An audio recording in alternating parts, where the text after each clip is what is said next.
We're at Carriage Trade Realty on Bryden Road in Olde Towne East with a phenomenal find. What is the secret in these file cabinets? Well, it's kind of the holy grail of properties and how they were marketed before modern day computer, MLS, Realtor.com, Zillow, and Trulia applications.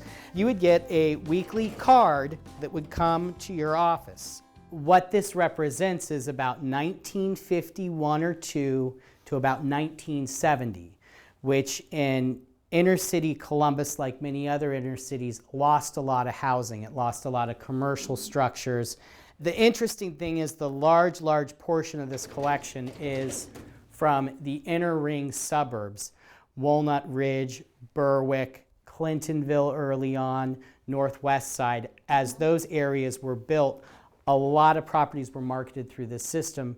What does MLS stand for people not familiar with that term? Multiple listing service. Okay, so how is it that they came to be here? Well, there was a property that was being sold, and it was a real estate office, and this was discovered, and the owner of the property said, hey, take them, we're going to throw them out otherwise. Not till in recent times we were really concerned about local history and architecture and the fabric which made our neighborhoods. A lot of this stuff ended up in landfills or incinerators. I have a house in Olde Towne East, and there's a lot next to me that's my side yard, once had a house. So all of a sudden I saw these letters and went down and looked for F and discovered my street. And it just answered a lot of questions. So at that point it was like, wow, this is something really special. I'm flipping these over, and the back of them is exactly where I am trying to create lesson plans for kids at high school level about housing patterns, segregation, desegregation, gentrification, how our public policy shapes where we live, and even our attitudes today. These things don't happen randomly. And suddenly on a whole street, you could start to piece together the backs of these and find a migratory pattern that was something far larger. And then cross-reference it with some things on the auditor's side about the property value over a period of years. And so it became just absolutely about redlining and segregation prior to 70s federal law. Totally. I mean, I think something that's of great interest, a street that's near and dear to me, is Main Street, which is the heartbeat, Old National Road, but on the Near East Side, it's got a lot of missing teeth. And as we're told, there were race riots in the late 60s that caused a lot of fire bombings of stores. East Main Street in here is a fabulous collection. It shows a really nice neighborhood, integrated working class, what it was before everything got burned up. It's the missing point in time from where it was early to where a lot of it was lost. So we're going to take a few of these file cabinet drawers and we're going to take them in the other room and see what actually is in them and what can we discover about Columbus.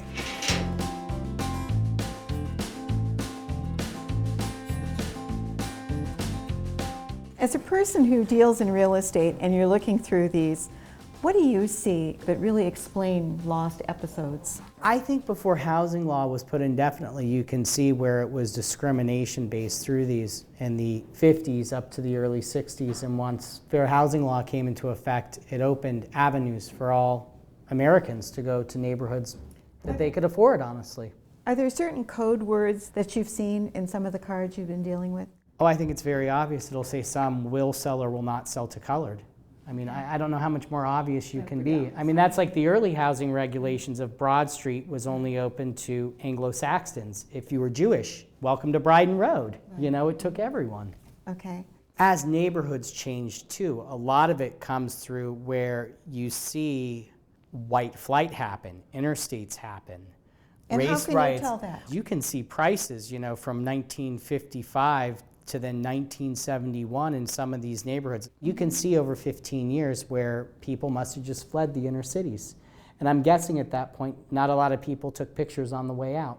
When you're looking at commercial properties like this, they're generally two-story. We're talking late 19th century for the most part. What's generally the first thing you see is missing or becomes changed as somebody thinks they're going to modernize? Usually the marquees on them are the front structures of where they would have storefront windows to where they're blocked up. Here's a prime example right here. You can see before you would have had a nice inset window for your showroom. Here it is 10 years later. Losing even more of the window space Yeah. too. This is North High Street where Jack and Benny's is right now, 2563 North High Street. Retail sundry business, building does not go, reason for selling, health. 1959, the business was for sale for $7,500. Because we know what building this is, does it look pretty much the way it does today? I'd say this one did survive probably, minus some awnings, minus a few features of neon, but I'd say the true essence of it's still there. But then you get to the ones that don't survive, like 2674 North High Street. This is in 1958. This is a restaurant and tavern. I'm guessing 2674. That would kind of be where Tim Hortons is right about now. That would just be great if this was a Tim Hortons drive-up window, but I don't think it would be with their franchising. Both of these are part of the Old North Columbus. This one especially. This is in an 1842 neighborhood. It's the only photo I've ever seen of what this looks like. Well, this is pretty cool. This is the corner of Champion and Main, and it looks like we have one corner that still remains, but this is the northeast corner, 1124 to 1132 East Main Street. Now, this is the building for sale, $69,000 in 1959. This is great. Reason for selling, need cash. All right. Type property. We have a storeroom, 20 rooms and apartments. Holy smokes. 2-story basement brick storeroom, apartment and building. Storerooms leased to Oakley Cleaners at $93 a month. 8 rooms, 2 baths on second floor, furnished. This has long been torn down. However, on the northwest corner, this building still remains. This is in 1972, and it looks like they were selling the building for $50,000. The building next door to it, which is still there, it looks like this might have been a carry-out business with gross sales of $40,000, $5,000 for the business, and then next door, there's 2 separate listings for a laundrette. This other corner, unfortunately, this has all been torn down. This is 1119 to 23 Main Street, which would have been the southeast corner. And in 1962, the price on that building was $35,000. 4 4-room apartments, 3 storefronts, 2 apartments on the second floor for $25 a month, 2 apartments on the third floor, $25 a month. It's interesting that you picked corners that sort of provide the context of a neighborhood, because this is a streetcar neighborhood, this is a walkable community, and yet the corners become the most vulnerable by the time the automotive industry is certainly perking along. And now, here we are in 2017 talking about walkable communities, public transportation, and it's a serious issue when you lose the gateway of the neighborhood. What I was always amazed about was at the front of my office wondering what sat in the gravel lot next door. I looked and found 709 Bryden Road. This is from 1958 and surely would look a lot better than the gravel lot that's there. Clear owner, willing to help to finance. They moved to Florida. Furnishings on the second floor included. This is a great tool if someone one day were to infill on a Bryden Road lot, that you'd say, hey, here's a wonderful house that did exist. You know, you should be able to get it by design review, I'd really think. 743 Bryden Road, that's part of the same empty lot. It gives you hope that someone will put it back together one day. That's what it gives you hope about. You know, this might be the tool to what is unknown history. You know, why do you sit in design review? To make sure something conforms to modern construction.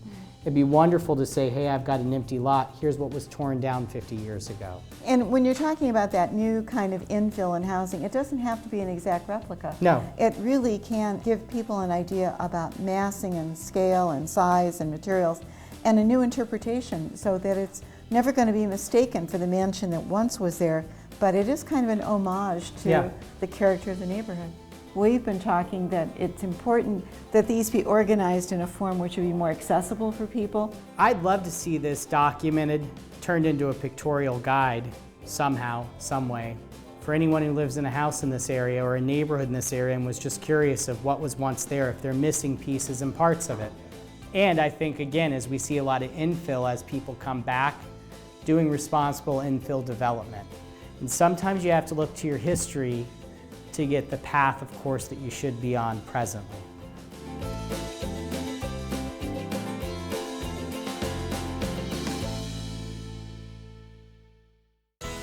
You may never even heard of the street. It's called New York Avenue.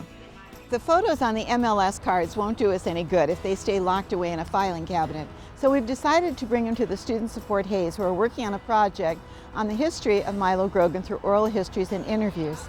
And through this process, they'll learn more about the history of the neighborhood and be able to tell you on an upcoming segment of Columbus Neighborhoods. Street names, and they're going to need your help finding the streets and trying to mark where these businesses are in Milo, okay?